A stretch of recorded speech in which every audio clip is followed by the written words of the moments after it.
Hi, welcome to this Blender tutorial video. So this is generally aimed at people that have just downloaded Blender and are like, oh my gosh, this looks so cool, but how do I use it? So you've come to the right place. So first thing we're going to do is fire up Blender. Wait for the screen to come up. If this crashes now, I'm going to be super sad because I don't know why it would crash. Come on. Oh, there we go, as soon as I speak. So here is like the screen. If you click away, this will go away. So you have a nice piece of art. I like that, that's kind of cool. So here you have what type. You don't need to click on anyone just for this because we're doing 3D modeling, which you might want to do because you can make cool stuff with it. You can pretty much make anything. You can make a TV, you can make, a house, you can do all of that from 3D modeling. Then recent files, then open if you want to open something that's not here, and it'll take you to a file viewer. So I'm just going to click away. So you use mouse button down to rotate, orbit is what I mean. And then I can use shift, so I press shift, then mouse button down, and I can move. You see how I'm running away from the cube? But now I'm like, oh wait, I want to be near the cube, so I'm going to make sure it's selected.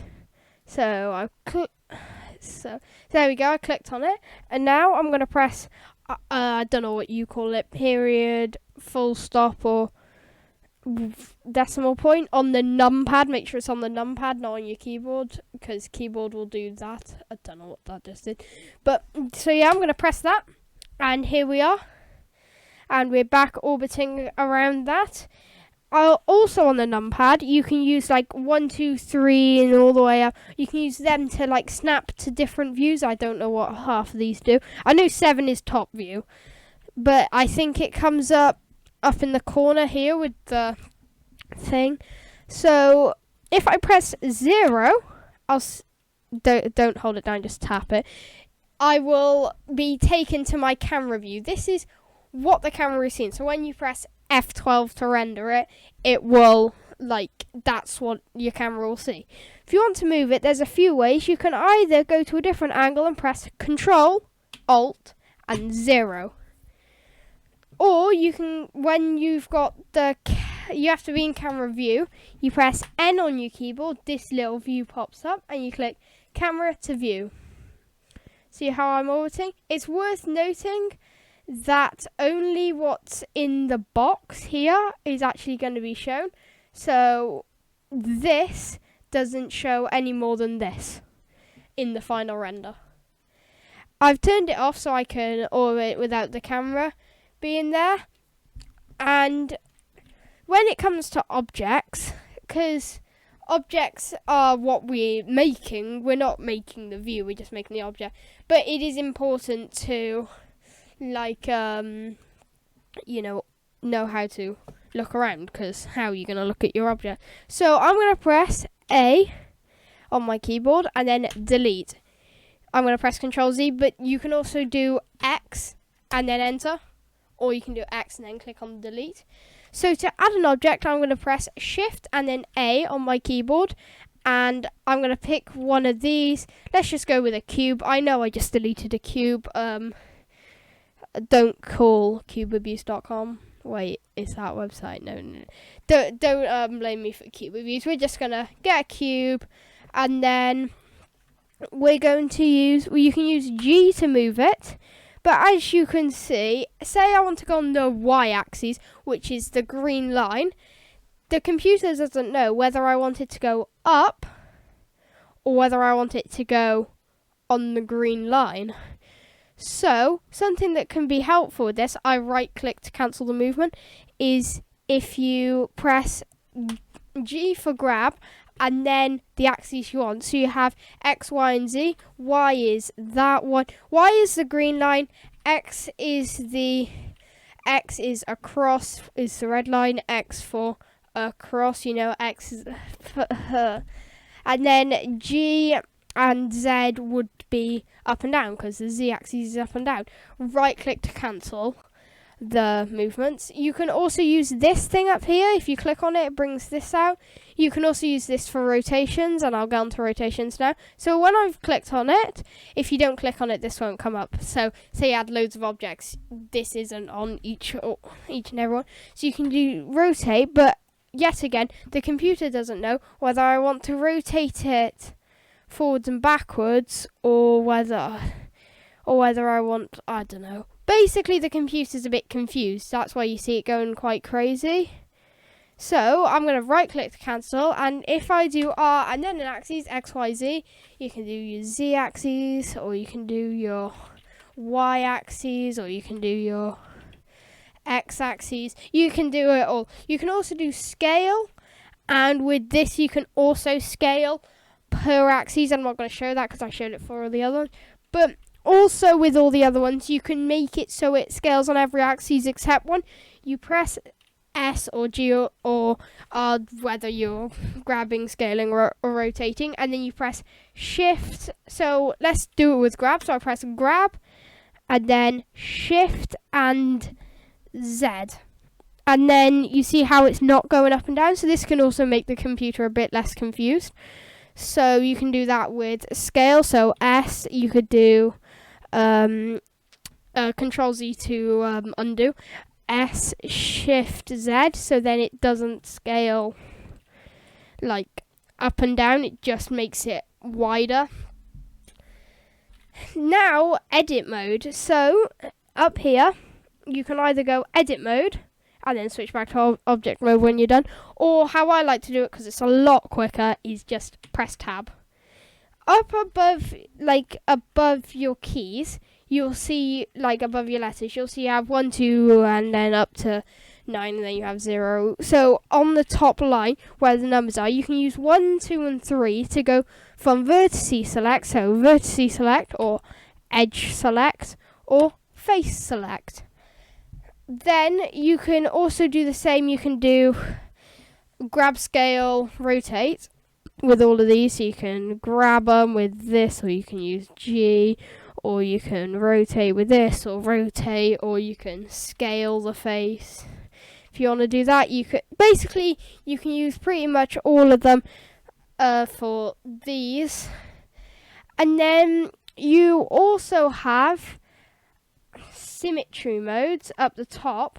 So if I click on this face here and then I press Y, I'm just going to remove that so it doesn't look, so I don't have that in the way, and then I want that back. As I move that, you see how the other face also moves, but if I turn it off, only that face moves. You can also do like wrong one, you can also scale them. You can also stack these, so you could do them all or just some. You can play around with that to find which one's the greatest. And then I'm going to go back into vertices select, which is by pressing 1. I'm going to click on this vertice here and turn on proportional editing up the top. Or you can do O is the shortcut. O on your keyboard. You see how I tap that, it changes. So as I move, you see how... Oh, I still got symmetry turned on. As I move this, you see if I make the circle bigger by scrolling the mouse wheel, you see how it moves all the other vertices. As I go in, it moves them less until they're out of the circle, and then it won't move them at all. You see how that still tinily moves? Okay, and then if you press Control Z, it will do that. You can also use, so let's go into edge mode. If we go Control B, see how that does that? It looks like it's just cutting, but if we scroll on the scroll wheel, see how it kind of bevels it? So that's kind of useful. Remember Control Z to undo. Control R will do this. I know it's a lot of shortcuts, but you'll learn them eventually. And now you can move this. So let's do a cut here. And now you can scale this. Let's turn proportional editing off. You can scale this as you would, and then it also makes another face here. If you're ever wondering what like mode I'm in, it's up here. Also, you can click them to move between them. Now, let's go back into normal mode. Let's delete this and then go cube, just so that with the cuts, you can use the modifiers when you've done cuts and stuff. Just I want to make sure there's no issues. So as the top one, I'm going to use some of the generate ones. I'm going to do the ones I'm going to show. I'm going to do them alphabetically. So you have array. So it really just looked like it just doubled it in the x-axis, but actually it duplicated it. These here will change how much offset it is, so a load of distance, but don't set it to 0 because you may be like, oh, it just disappeared. No, there's actually still one there, but it's not, like, it doesn't really show because it's inside the cube. You can also, like, you can type in a value, or you can just slide it to get the perfect number. Here is the amount of objects. So if we do 89, there's probably 89 there. I'm guessing there is, but I'm not going to count. So now you can press X, and if you want to apply it, you apply it, but you can't undo the apply. So now the Boolean modifier, Boolean, and now I'm going to click, and I'm going to press Shift-D. Shift-D is to duplicate, and I'm going to scale it. I'm going to move it. And then on here, I'm going to use the little pipette tool, and I'm going to click on this so it knows that that's the objects it's going to hit. And then if I press Control A to apply, also you could go here and do apply, and you see the shortcuts there. And as I apply, if I get this and delete it, you can see how it did like a little cut. I'm now going to delete that and add in a plane, and in the corner here, down here, you'll see solidify. So, as you can see, it makes it thicker, depending on the value in here, and then there's all of those. So maybe if you were like, tracing something, and then you want to make it from 2D to 3D, you can do that. So now there's the subdivision, which you can subdivide like this. So you can turn it up. The render one, so say you don't want your computer to run that slow. You could have it as like 4 in the viewport, but 5 in the render. Also you can do, I think, Control and then any one of the keys on the top number line. So like that. And then that will change the viewport. The render one will still be 2, but you can just, I think you could probably just go in and change that. I think. Let's try. Yeah. You can just go in and change that by either dragging or typing in a new value. So when we come, I'm just going to get back onto that. And then up here where the camera icon is, you have render engine right at the top. This is quite important because this will tell what it looks like. So you can either use Eevee or Cycles. I don't use Workbench because I think it just is grayscale, but I'm not sure. So we have Eevee. So up here where the balls are, that's what she said. You can like click on the different ones. There's no light in the scene, so that's why it's kind of dark. So that's Eevee, that's Cycles. You can see how Cycles, it looks like it's lagging. It's just got it. Basically, Cycles is more realistic and looks better. You can make Eevee look really good, but it just looks better. This is your device. I'd always recommend you use your graphics card if you have one for Cycles. On Eevee, I think it just defaults to the CPU and you can't change it. I'm going to go with Cycles for the rest of this tutorial because I have a powerful enough PC to run it. If you're on a laptop and you don't, maybe you could upgrade, or maybe just keep it in this mode where it has all the colours. It's just not rendered in Cycles, and then rendering it in Cycles, and that will kinda make it look really good. So if you want to go, so in rendered view, this is what it's going to look like. I'm going to add in a camera, Shift A, and then click on camera, and I'm going to press Control Alt 0 to snap it to my view. If I press F12, as you can see, it renders our plane. Our plane is very boring. And in here, so let's say I set it to 12 cycles because I can. You can see it's not very easy to see on that, but there will be noise. I'm just going to add in a light. You will see in the render now that it gets noisy, And one way you can fix this is either turning up the samples, but that will increase the render time, and if you're on a laptop, it can get difficult. So I like to do denoising.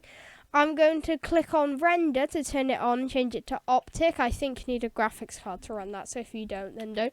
And as you can see, it gives a lot smoother of an image. So that's an advantage of using that. Some people don't use it because it can mess some stuff up. In here, you have your resolution on the printer one. If we're on the render, you can click up here and save it to one of your files. So you can post it as a dank meme on Reddit if that's what you want to do. Do what you want with Blender. It's a cool program. So now we're going to shut that. So we have lighting. We have this little light. And in here, you can change to different modes. You can play around with these. And with this one, that's where it's sort of pointing on area. And with spot, it's like a spotlight. You can probably tell what these do. You can also change the angle. That's a really wide one. That's quite narrow.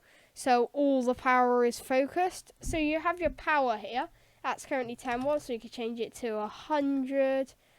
You can change it to any number you want, but it might be too bright. So you could also use a HDRI. I'm not going to get into HDRIs, but you can use them if you just go into shader editor and then use nodes and then go with world. You can add in an environment texture and then connect it to there, or you can connect straight to the thing. And then you choose one and it won't be pink. So that's something you can do if you know what HDRIs are. If you don't know what they are, you don't need to know. Unless you do like VFX, doesn't really matter, or unless you just want it to be easy. And then, oh yeah, you can change like different views. But I would just leave it as that if you're just making stuff. So timeline. And then you can do colours. Believe it or not, you can color stuff. So in this tab here with the like checkered ball thing, you click on new and you can change your colors, you know, sick gamer mode. You can change what type of shader. Mainly the main two ones I would look at are principled BSDF. This is the main one. And you can make glass, allegedly. You can make like metallic. Say you're doing a sick car, you can make it look like it's been wrapped in like a blue color. You can do all this sort of stuff. You can do subsurfaces scattering. You can do all of that. You can add in textures. I probably won't dive into this much, but if you're in here, I'm just going to change it to object. You can add in textures, so the base color one would go into there. And if you have node wrangler, when you add it in, go Shift T, and then it'll add in some mapping so that all your textures line up. So that is it for this video. If there's any queries you have, leave them in the comments. I'm really lonely, you know, COVID and all. I totally have friends. I'll try and reply to them unless I get loads of comments. So yeah, I hope you enjoyed. I hope this will help you get started on Blender. I really want to see the cool stuff you guys make. See you next time if I make another one. Bye.